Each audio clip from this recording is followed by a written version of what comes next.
بسم الله الرحمن الرحيم.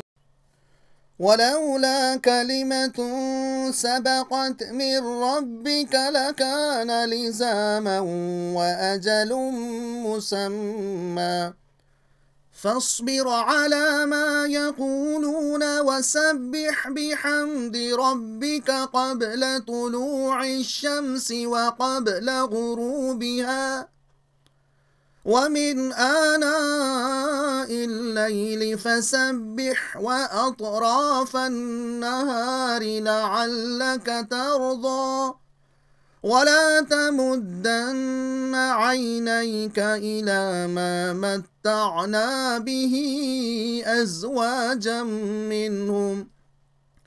أزواجا منهم زهرة الحياة الدنيا لنفتنهم فيه ورزق ربك خير وأبقى وأمر أهلك بالصلاة واصطبر عليها لا نسألك رزقا نحن نرزقك والعاقبة للتقوى وقالوا لولا يأتينا بآية من ربه أولم تأتهم بينة ما في الصحف الأولى ولو أنا أهلكناهم بعذاب من قبله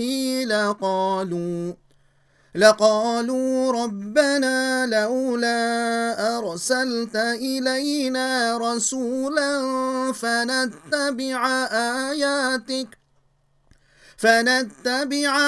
آياتك من قبل أن نذل ونخزى قل كل متربص فتربصوا فستعلمون من أصحاب الصراط السوي ومن اهتدى.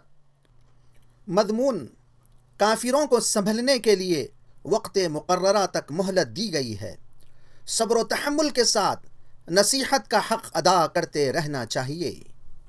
मतलब ए नबी सल्लल्लाहु अलैहि वसल्लम, इन मुशरिकीन हक़ को संभलने के लिए वक्त मुकर्ररा तक मोहलत दी गई है। सब्र व तहम्मुल के साथ इन लोगों की ज़्यादतियों को बर्दाश्त करते चले जाइए और यह क़ुव्वत नमाज और अपने रब की हम्द व सना करते रहने से हासिल होगी।